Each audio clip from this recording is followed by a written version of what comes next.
Bismillahirrahmanirrahim. Assalamualaikum warahmatullahi wabarakatuh. Pertama-tama marilah kita panjatkan puji syukur kehadirat Allah Subhanahu wa taala karena atas berkat limpahan rahmat dan karunia-Nya kami dapat menyelesaikan tugas mata kuliah perkembangan peserta didik yang berjudul perkembangan kognitif dalam keadaan sehat walafiat tanpa kekurangan sesuatu apapun dan tepat pada waktunya. Sholawat serta salam tak lupa juga kita curahkan kepada junjungan kita Nabi besar Muhammad Shallallahu Alaihi Wasallam, karena atas perjuangan beliaulah kita dapat meninggalkan alam kegelapan menuju alam yang terang benderang, yakni di bawah naungan panji agama Islam yang dapat kita rasakan sampai hari ini. Yang kami hormati dosen pengampu Ibu Nurfadilah Umar SPD MPD serta teman-teman kelas 02 yang saya cintai. Baiklah, anggota dari kelompok kami yaitu yang pertama saya sendiri Dewi Eva Agustina dengan NIM 2004025010022. Kedua Aulia Fadwi dengan NIM 2004025020014. Yang ketiga Sinta S dengan NIM 2004025010024. Yang keempat Yuli Andriani dengan NIM 2004025020016. Langsung saja kami akan mempresentasikan materi kami yaitu materi pertama pada presentasi kelompok kami yang pertama adalah pengertian perkembangan kognitif. Perkembangan kognitif mengacu pada tahapan kemampuan seorang anak dalam memperoleh makna dan pengetahuan dari pengalaman serta informasi yang ia dapatkan. Secara sederhana, pada buku karangan Desmita pada tahun 2009 dijelaskan kemampuan kognitif dapat dipahami sebagai kemampuan anak untuk berpikir lebih kompleks serta kemampuan melakukan penalaran dan pemecahan masalah. Dengan berkembangnya kemampuan kognitif ini akan memudahkan peserta didik menguasai pengetahuan umum yang lebih luas, sehingga anak mampu melanjutkan fungsinya dengan wajar dalam interaksinya dengan masyarakat dan lingkungan, sehingga dapat dipahami bahwa perkembangan kognitif adalah salah satu aspek perkembangan peserta didik yang berkaitan dengan pengetahuan, yaitu semua proses psikologis yang berkaitan dengan bagaimana individu mempelajari dan memikirkan lingkungannya. Perkembangan kognitif sebagian besar ditentukan oleh manipulasi dan interaksi anak dengan lingkungan. Pengetahuan datang dari tindakan. Piaget meyakini bahwa pengalaman-pengalaman fisik dan manipulasi lingkungan penting bagi terjadinya perubahan perkembangan. Sementara itu, interaksi sosial dengan teman sebaya, khususnya berargumentasi dan berdiskusi, membantu memperjelas pemikiran yang pada akhirnya memuat pemikiran itu menjadi logis. Adapun kesimpulannya dari pengertian perkembangan kognitif ini, yang pertama adalah proses mengingat, yang kedua pemecahan masalah, dan yang ketiga adalah pengambilan keputusan. Selanjutnya adalah ide-ide dasar teori Piaget dalam perkembangan kognitif. Beberapa konsep dan prinsip tentang sifat-sifat perkembangan kognitif anak menurut Piaget, yaitu yang pertama adalah anak adalah pembelajar yang aktif. Yang kedua, anak mengorganisasi apa yang mereka pelajari dari pengalamannya. Yang ketiga adalah anak menyesuaikan diri dengan lingkungan melalui proses asimilasi dan akomodasi. Dan yang terakhir adalah proses ekolibrasi, menunjukkan adanya peningkatan ke arah bentuk-bentuk pemikiran yang lebih kompleks. Kognitif. Dalam pembahasan proses perkembangan kognitif, ada dua alternatif proses perkembangan kognitif, yaitu pada teori dan tahap perkembangan yang dikemukakan oleh Piaget, dan proses perkembangan kognitif oleh para pakar psikologi pemrosesan informasi. Piaget meyakini bahwa pemikiran seorang anak berkembang dari bayi sampai dia dewasa. Menurut teori Piaget, setiap individu pada saat tumbuh mulai dari bayi yang baru dilahirkan sampai menginjak usia dewasa mengalami 4 tingkatan perkembangan kognitif, yaitu tahap sensori motorik dari lahir sampai 2 tahun, selanjutnya adalah praoperasional usia 2-7 tahun, dan yang ketiga adalah tahap konkret operasional usia 7-11 tahun, dan yang terakhir adalah tahap operasional formal usia 11 tahun ke atas. Baik, tahap pertama adalah tahap sensori motorik usia 0-2 tahun. Bayi bergerak dari tindakan refleks instinktif pada saat lahir sampai permulaan pemikiran simbolis. Bayi membangun suatu pemahaman tentang dunia melalui pengkoordinasian pengalaman-pengalaman sensor dengan tindakan fisik. Selanjutnya adalah tahap praoperasional usia 2-7 tahun. Pada tahap ini, anak mulai mempresentasikan dunia dengan kata-kata dari berbagai gambar. Kata dan gambar-gambar ini menunjukkan adanya peningkatan pemikiran simbolis dan melampaui hubungan informasi indrawi dan tindakan fisik. Pada tahapan praoperasional, menurut Piaget, ada beberapa ciri antara lain berpikir praoperasional masih sangat egosentris. Anak belum mampu secara perseptual, emosional, motivasional, dan konseptual untuk mengambil perspektif orang lain. Yang kedua adalah cara berpikir praoperasional sangat memusat atau sentralisir.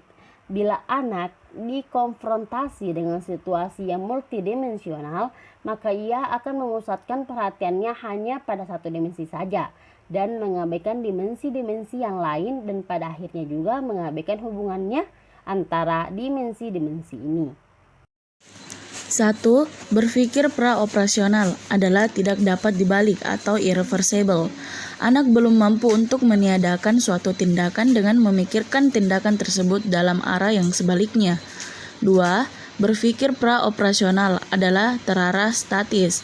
3. Berpikir praoperasional adalah transduktif atau pemikiran yang meloncat-loncat, tidak dapat melakukan pekerjaan secara berurutan. 4. Berpikir praoperasional adalah imajinatif, yaitu menempatkan suatu objek tidak berdasarkan realitas, tetapi hanya yang ada dalam pemikirannya saja. 3. Tahap konkret operasional usia 7-11 tahun. Di tahap ini, anak dapat berpikir secara logis mengenai peristiwa-peristiwa yang konkret dan mengklasifikasikan benda-benda ke dalam bentuk-bentuk yang berbeda. Tetapi dalam tahapan konkret operasional masih mempunyai kekurangan, yaitu anak mampu untuk melakukan aktivitas logis tertentu tetapi hanya dapat situasi yang konkret. Dengan kata lain, bila anak dihadapkan dengan suatu masalah secara verbal, yaitu tanpa adanya bahan yang konkret, maka ia belum mampu untuk menyelesaikan masalah ini dengan baik. 4. Tahap operasional formal usia 11 tahun sampai dewasa. Di tahap ini remaja berpikir dengan cara yang lebih. 1. Abstrak, 2. Logis, 3. Lebih idealistik. Adapun teori pemrosesan informasi, yaitu perkembangan kognitif dapat dikaji dengan menggunakan pendekatan sistem pemrosesan informasi sebagai alternatif terhadap teori kognitif Piaget.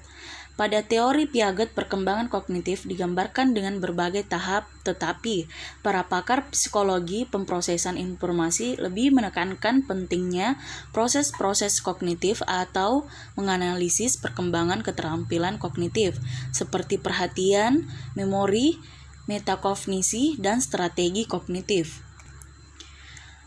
Ada 3 dasar asumsi umum teori pemrosesan informasi, yaitu 1. Pikiran dipandang sebagai suatu sistem penyimpanan dan pengembalian informasi. 2. Individu-individu memproses informasi dari lingkungan.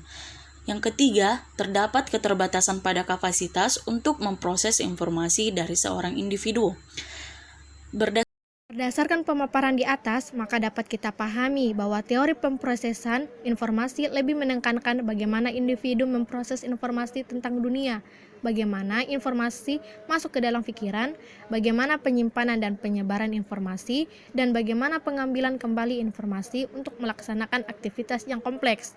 Sehingga, inti dari pendekatan pemrosesan informasi ini adalah proses memori dan proses berpikir. 3 karakteristik utama dari pendekatan pemrosesan informasi, yaitu 1. Proses berpikir, 2. Mekanisme pengubah, dan 3. Modifikasi diri. Karakteristik pengembangan kognitif. Karakteristik perkembangan kognitif peserta didik dibagi dalam 2 tahap, yaitu tahap usia sekolah SD dan remaja, SMP atau SMA. 1. Usia sekolah SD. Anak usia sekolah dasar sudah memiliki kemampuan untuk berpikir melalui urutan sebab akibat dan mulai mengenali berbagai cara pemecahan permasalahan yang dihadapinya. Anak usia ini juga dapat mempertimbangkan secara logis hasil dari sebuah kondisi atau situasi, serta tahu beberapa aturan atau strategi berpikir, seperti penjumlahan, pengurangan, penggandaan, mengurutkan sesuatu secara berseri, dan mampu memahami operasi dalam sejumlah konsep. 2. Remaja SMP dan SMA. Pada masa remaja, kemampuan anak sudah semakin berkembang hingga memasuki tahap pemikiran operasional formal, yaitu suatu tahap perkembangan kognitif yang dimulai pada usia kira-kira 11 dan 12 tahun dan terus berlanjut sampai usia remaja sampai masa dewasa. Pada masa remaja, anak sudah mampu berpikir secara abstrak, menalar secara logis, dan menarik kesimpulan dari informasi yang sudah tersedia. Pada masa remaja, anak sudah mampu berpikir secara abstrak dan hipotesis, sehingga ia mampu berpikir apa yang terjadi atau apa yang akan terjadi. Mereka sudah mampu berpikir masa akan datang dan mampu menggunakan simbol untuk sesuatu benda yang belum diketahui. Faktor yang mempengaruhi perkembangan kognitif. Salah satu perkembangan fisik yang mempengaruhi perkembangan kognitif adalah perkembangan otak. Otak berkembang paling pesat pada masa bayi. Pada masa kanak-kanak, otak tidak bertumbuh dan berkembang sepesat masa bayi. Pada masa awal kanak-kanak, perkembangan otak dan sistem syaraf berkelanjutan. Otak dan kepala bertumbuh lebih pesat daripada bagian tubuh lainnya. Bertambah matangnya otak dikombinasikan dengan kesempatan untuk mengalami suatu pengalaman melalui rangsangan dari lingkungan menjadi sumbangan terbesar bagi lahirnya kemampuan-kemampuan kognitif pada anak. Artinya, perkembangan kognitif menjadi optimal jika ada kematangan dalam pertumbuhan otak serta ada rangsangan dari lingkungannya. Faktor yang mempengaruhi perkembangan kognitif adalah 1. Gaya pengasuhan. Ada 3 tipe gaya pengasuhan yang dapat mempengaruhi perkembangan kognitif pada anak yang dikemukakan oleh Wiryana pada tahun 2008, yaitu 1. Gaya pengasuhan otoriter. Gaya pengasuhan otoriter adalah suatu gaya yang membatasi dan menghukum yang menuntut anak untuk mengikuti perintah-perintah orang tua dan menghormati pekerjaan dan usaha. Orang tua yang otoriter menetapkan batasan-batasan yang tegas dan tidak memberikan peluang pada anak untuk berbicara atau bermusyawarah. Perkembangan kognitif anak juga menjadi kurang optimal karena kurang ada kesempatan untuk mengekspresikan rasa ingin tahu, mengembangkan kreativitas, serta menyelesaikan masalah secara mandiri.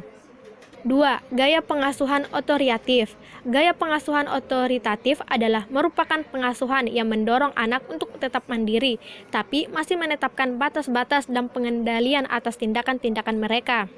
3. Gaya pengasuhan permisi. Gaya pengasuhan permisi dibagi menjadi 2, yaitu 1. Pengasuhan permisif indulens. Pengasuhan permisif indulens merupakan suatu gaya pengasuhan di mana orang tua menjadi sangat terlibat dalam kehidupan anak, tetapi tetap menetapkan sedikit batasan atau kendali terhadap perilaku mereka.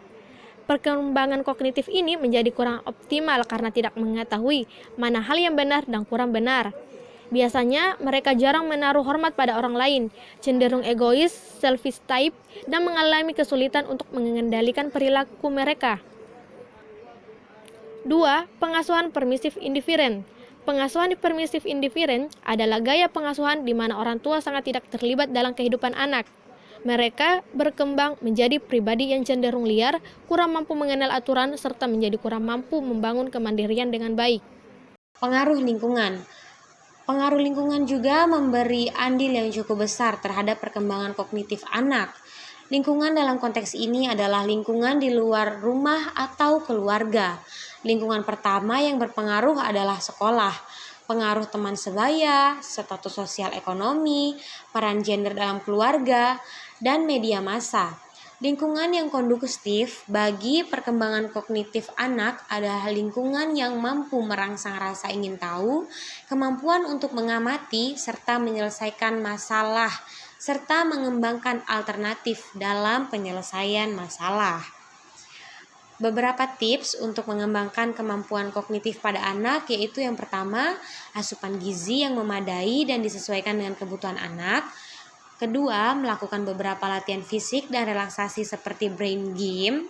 Ketiga, keluarga sebagai fondasi bagi perkembangan anak ke depannya hendaknya mampu menciptakan suasana yang harmonis, hangat, dan penuh kasih sayang.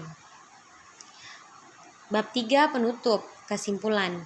Perkembangan kognitif pada anak merupakan kemampuan anak untuk berpikir lebih kompleks serta kemampuan melakukan penalaran dan pemecahan masalah yang termasuk ke dalam proses psikologis yang berkaitan dengan bagaimana individu mempelajari dan memikirkan lingkungannya. Perkembangan kognitif dapat dikaji dengan menggunakan dua cara, yaitu dengan pendekatan tentang tahapan-tahapan perkembangan kognitif yang dijelaskan oleh Piaget dengan cara sistem pemrosesan informasi. Pada teori pemrosesan informasi lebih menekankan bagaimana proses-proses terjadinya perkembangan kognitif, tetapi pada teori Piaget membagi proses tersebut ke dalam beberapa tahapan.